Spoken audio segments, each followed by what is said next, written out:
BC 6th century. ఈ 6th సెంచరీకి వచ్చేటప్పటికి కొత్తగా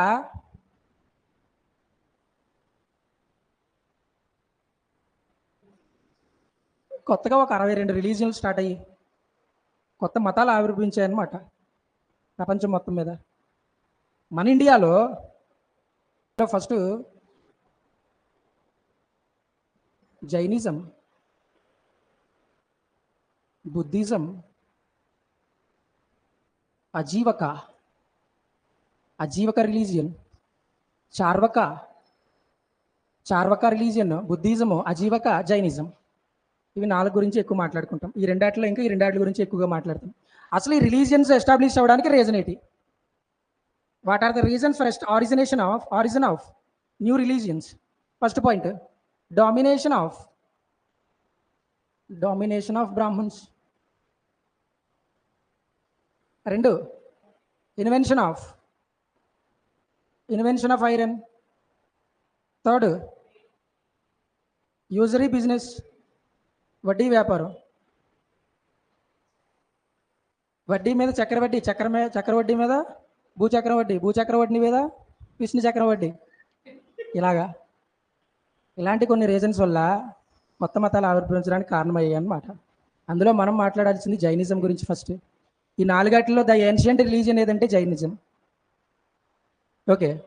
highly developed and expanded religion ఏదంటే బుద్ధిజం. ఫస్ట్ జైనిజమే, కాకపోతే ఎక్కువ కంట్రీస్లో ఎక్స్పాండ్ అయ్యి డెవలప్ అయింది ఏంటంటే బుద్ధిజం. ఇవన్నీ చిన్న మాట్లాడదాం, స్టోరీలో మాట్లాడదాం వీటి గురించి. రైట్.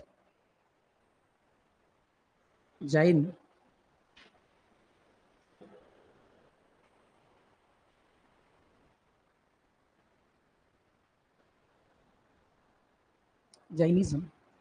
ఈ జైన్ అనే వర్డ్ ఫస్ట్ ఎక్కడి నుంచి వచ్చిందంటే జినా.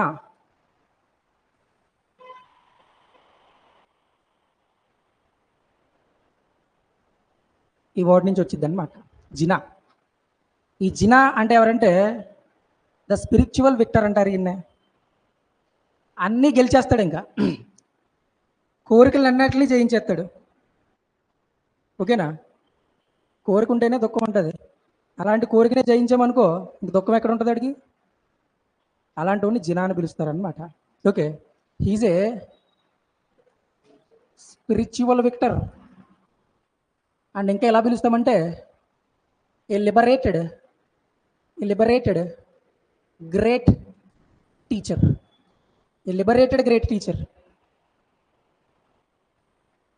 ఇక్కడి నుంచి వచ్చిందే, ఈ జినా అనే వర్డ్ నుంచి వచ్చిందే జైనిజం. ఓకే. ఈ జైనిజానికి సంబంధించిన టీచర్స్ ఏమని పిలుస్తామంటే తీర్థాంకరాస్ అంటారు. తీర్థాంకర.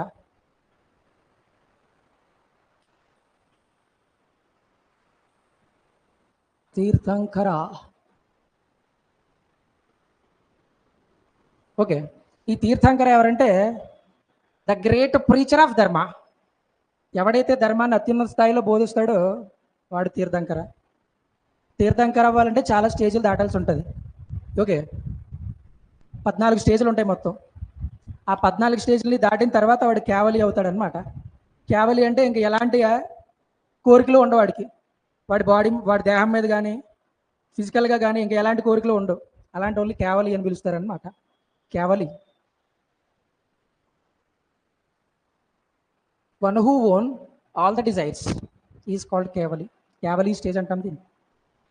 సో ఈ తీర్థంకర, ఈ స్టేజ్లన్నీ దాటి వచ్చేసిన తర్వాత తీర్థంకర అని పిలుస్తారు. తీర్థంకర ఎవరంటే ఏ గ్రేట్ ప్రీచర్ ఆఫ్ ధర్మ. గ్రేట్ ప్రీచర్ ఆఫ్ ధర్మ. ఓకే. ఈ తీర్థంకరాసు జైనిజంలో మొత్తం 24 మంది ఉంటారు. ఆ 24 మందిలో నువ్వు గుర్తుపెట్టుకోవాల్సింది 24 అన్నీ గుర్తుండాలి నీకు. ఫస్ట్ పెద్ద ఆయన పేరు రిషభనాథ.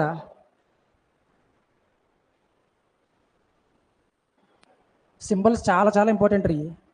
ప్రీవియస్ ఎగ్జామ్స్లో అడిగాడు సింబల్స్ ఇవి.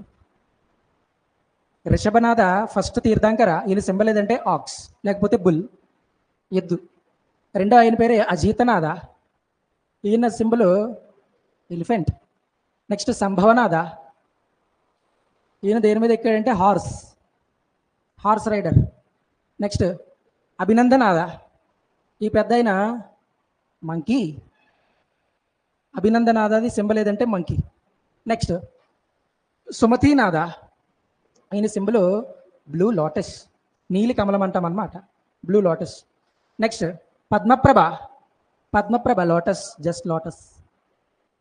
బ్లూ లోటస్ ఏమో పెద్ద మనిషిది, సుమంతనాథది. రెడ్ లోటస్ ఏమో ఈంది, పద్మప్రభది. నెక్స్ట్ సుపార్శ్వనాథ. గూజ్ అంటే ఏట్రా? గూజ్ చెప్పండి. నెక్స్ట్ చంద్రప్రభ కాబట్టి. నెక్స్ట్ పుష్పదంత. ఇందేమో పుష్పం, ఫ్లవర్. నెక్స్ట్ శీతలనాథ. ఈయన ఇంపార్టెంట్ మనకి. శీతలనాథ్. ఈయన సింబల్ ఏదంటే కుంభ. ఈయనకి స్పెషల్ ఏంటంటే ప్రీవియస్లో అడిగిన బిట్ ఏంటంటే 24 మంది తీర్థంకరుల్లో తెలుగు రాష్ట్రాలకు చెందిన తీర్థంకర ఎవరు? భయంకరమైన క్వశ్చన్. శీతలనాథ. రైట్. తెలుగు రాష్ట్రాలు. He belongs to Telugu. Okay. Next Shreyamsanatha. జింక.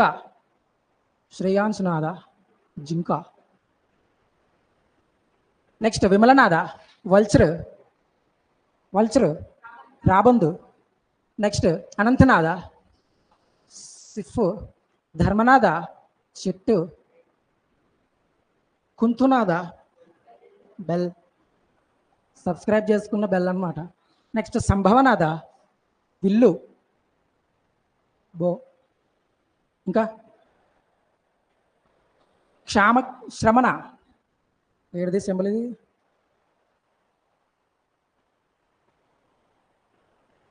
బ్రోమ్. Next Anandanath, throne. Jitendranatha, sword. Siddharthanatha, shield. Parshvanatha. ఈ పెద్ద మనిషి నుంచి ఇంపార్టెంట్ మనకి, వీళ్ళ గురించి మాట్లాడతాం. పార్శ్వనాథ, నేమినాథ, అరిష్టనేమి, నేమినాథ, పార్శ్వనాథ. ఇంకా మహావీర్. 24వ ఆయన ఎవరంటే మహావీర్, వర్ధమాన్ మహావీర్ అంట. Mean okay. వీళ్ళు 24 మంది. ఈ 24 మంది వీళ్ళ సింబల్స్ అన్నీ గుర్తుండాలి నీకు. ఓకే. ఇప్పుడు రిషభనాథ్ గురించి మాట్లాడదాం.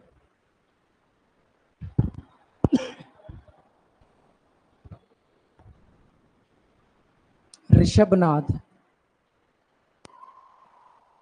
ఫస్ట్ తీర్థంకరే కదా, అందుకే ఇంకొక పేరుతో ఏమని పిలుస్తామంటే ఇతన్ని ఆదినాథ అని పిలుస్తారనమాట. ఆది అంటే ఫస్ట్ అని అర్థం. Right. Adinatha. According to Puranas he compared with Mahavishnu. Puranas ఉంటాయి. ఈ పురాణాస్ ఏంటంటే రిషభనాథాన్ని ఎవరితో కంపేర్ చేస్తాయంటే మహావిష్ణుతో కంపేర్ చేస్తాయి అన్నమాట. రైట్. నెక్స్ట్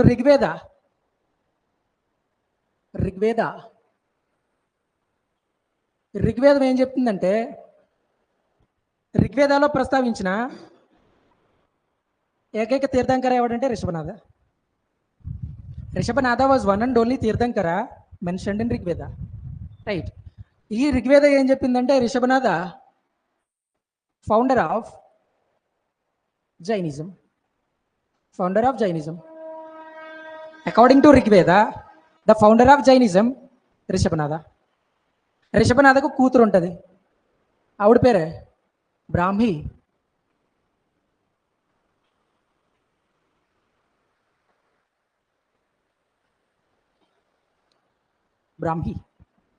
రిషభనాథ కూతురే ఈవిడ కనిపెట్టిందే స్క్రిప్ట్ మంది. బ్రాహ్మీ స్క్రిప్ట్ అంటాం దాన్ని. బ్రాహ్మీ స్క్రిప్ట్ ఎలాగరా? మనం రాసేది ఇప్పుడు లెఫ్ట్ నుంచి రైట్కి రాస్తాం కదా, అది బ్రాహ్మీ స్క్రిప్ట్. రైట్ టు లెఫ్ట్ రాస్తారు, ఖరోష్ఠి స్క్రిప్ట్ అంటాం దాన్ని. ఖరోష్ఠి బ్రాహ్మీ. బ్రాహ్మీ ఎవరంటే మన పెద్ద ఆయన కూతురు. రైట్. నెక్స్ట్ అది రిషభనాథ్ గురించి.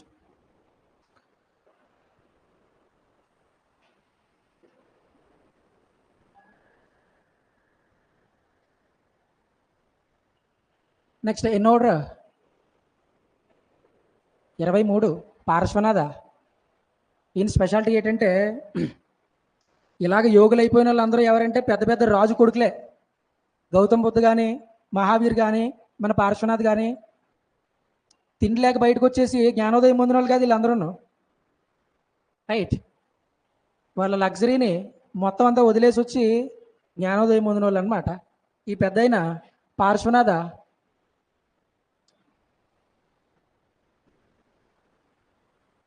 కాశీ ఉంది కదా, మహాజనపదాస్ ఉన్నాయి కదా, అందులో కాశీ ఒకటే. ఆ కాశీకి కింగు, ఆ కాశీ కింగ్ కొడుకే పార్శ్వనాథ. ఓకే. ఈయన పార్శ్వనాథ ఇల్లు వదిలేసి వచ్చేసి ఒక 88 రోజులు దీక్ష చేస్తాడు, మెడిటేషన్ చేస్తాడు. 88 రోజుల తర్వాత జ్ఞానోదయం వచ్చింది. Enlightenment after 88 days. ఎన్లైట్మెంట్.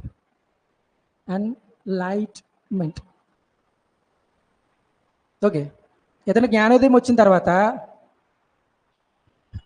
మనకి ఏదైనా తెలితే ఎవడో చెప్పేస్తుంటాం కదా, షుగర్ కదా మనకి, ఆగదు కదా, ఎవరికైనా చెప్పేయాలా. ఇప్పుడు పార్శ్వనాథ్ కూడా అంతే, ఎవరికి చెప్పాలి అర్జెంటుగా. ఆ చెప్పిన వాళ్ళందరూ ఏమని పిలుస్తామంటే నిగ్రంథ అని పిలుస్తారనమాట. పార్శ్వనాథ్ ఉన్నాడు ఇక్కడ.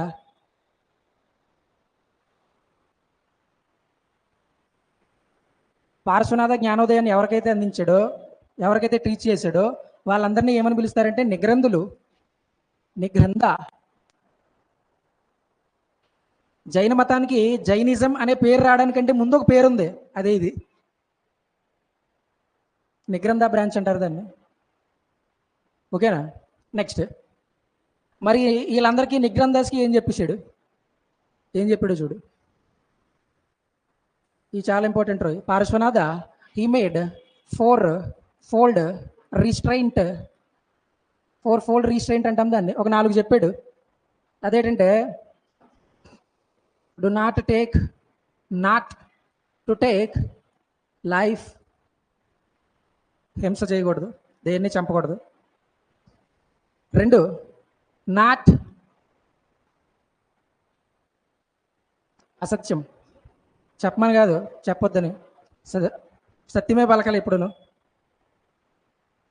నెక్స్ట్ నాట్ టు స్టీల్, దొంగతనం చేయకూడదు, దొంగతనం చేయకూడదు. దీన్ని ఎలా పిలుస్తారంటే తెలుగులో అస్థేయ అంటాం దీన్ని.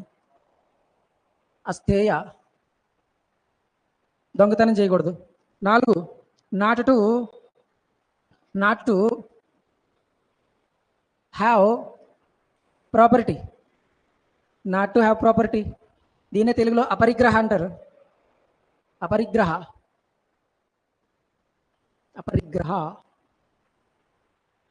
ఓకే. వీటిని 4-fold రిస్ట్రైంట్స్ అని పిలుస్తాం అన్నమాట. చాలా చాలా ఇంపార్టెంట్. జైన మతంలో 4 రూల్స్ ఎవడి అంటే పార్శ్వనాథయ్యి. తర్వాత 5 ఉంటాయి, పంచసూత్రాలు ఉంటాయి, అవి తర్వాత పెద్దయిన వస్తాడు. ఈయన వరకు ఏదంటే ఈ 4. ఇందులో నువ్వు గమనించాల్సింది ఏంటంటే ఇందులో ఎక్కడ కూడా సిలబస్ గురించి మాట్లాడలే, బ్రహ్మచర్యం గురించి ఎక్కడ మాట్లాడలేదు పార్శ్వనాథ. రైట్. ఈ పార్శ్వనాథని ఏంటని పిలుస్తామంటే శతాయువు. 100 సంవత్సరాలు బతుకుతాడు కుర్రాడు. 100 సంవత్సరాలు బతుకుతాడు కాబట్టి శతాయువు అని పిలుస్తారనమాట. ఓకే. అది పార్శ్వనాథ్ గురించి. ఈయనకి ఇంకెలా చెప్తామంటే ఏన్షియంట్ ఫౌండర్ ఏమో Rishabhanatha. According to Puranas, according to Rigveda, the ancient founder of Jainism Rishabhanath. The historical founder of Jainism Parshvanath. చారిత్రక జైన మత స్థాపకుడు అని చెప్తారనమాట. హిస్టారికల్